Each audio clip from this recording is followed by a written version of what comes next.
Welcome to another Random Roar. I'm TigerLily, show host for TigerLily's Freedom Roar on Freedomizer Radio. I've gotten some feedback about my use of the term pig-tard when referring to law enforcers. So this Random Roar is to announce that I'll do my best to avoid that term, and instead I'll substitute it with the word KILLBOT. This term was made up by Stefan Molyneux, the biggest name in philosophy on the web. This philosopher is, in my opinion, the ultimate truth seeker and truth teller. Here's a short clip of what he says about words. And by the way, I'll duly source his original podcasts in the description of this YouTube, and I hope you'll take time to become familiar with this philosopher's impressive work. Part 1. The world is a prison of words.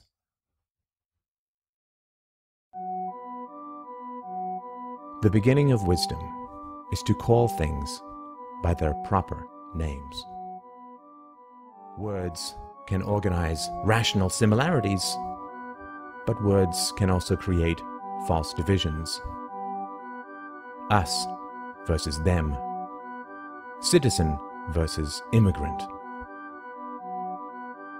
Tyrant versus leader. Terrorist versus freedom fighter. Money versus paper. Through the slippery genius of language, crimes can be redefined as virtues, virtues as vices, enslavement as obedience, brute hierarchies as society, assaults on children as discipline. Euphemisms, misdirections, reversals, and outright lies infest our minds, bewildering, confusing, and isolating us. As for the term KILLBOT, here's a short clip of one of Stefan's YouTube playlists called The Death of the West.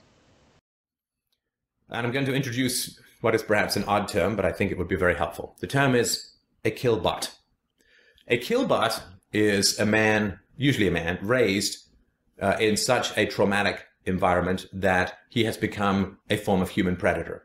I'm not going to get into conspiracy theories here. We're just going to look at the facts. Whether it's planned or instinctual, I don't know, and it fundamentally doesn't matter. Whether it's the instincts of lions hunting a gazelle or the plans of a smoke-filled room of elite people, I don't know, and it doesn't really matter. But these are the facts of the situation.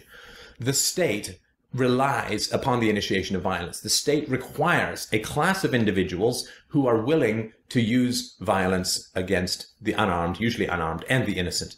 And the government is also always fearful of this military class, who I'm going to call the killbots, because soldiers is a term that has too much emotional, to me, false emotional connotations to most people.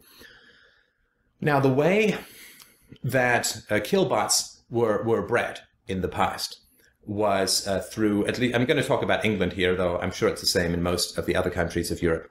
In England, you had among the aristocracy. The aristocracy were the most successful killbots. They were the most successful hitmen in history. And that is why they became aristocrats and got granted land, because they had provided great murderous service to the head murderer called the king.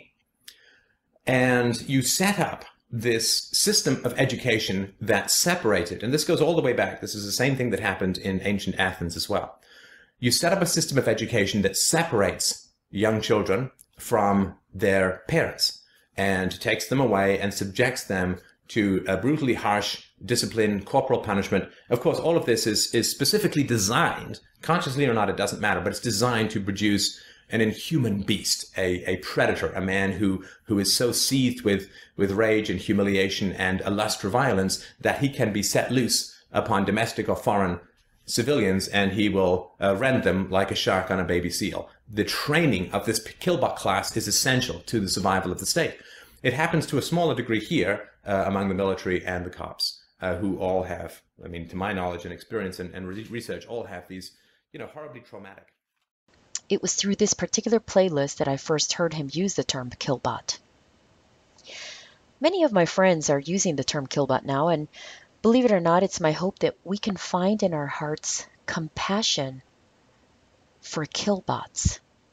even those that injure, maim, and murder innocent people, both in the US and abroad. Most killbots were not born to kill, they were indoctrinated to kill. Let's stop the cycle of all violence and aggression and replace them with peace and voluntarism, beginning most urgently with our children. You see, you and I voluntarily married our spouses, and we can leave whenever we want. I can control much of my life and my destiny. But our children are born into involuntary arrangements. They don't choose their parents, their ethnicity, their religion, their government, their schools, their teachers, their doctors, their siblings.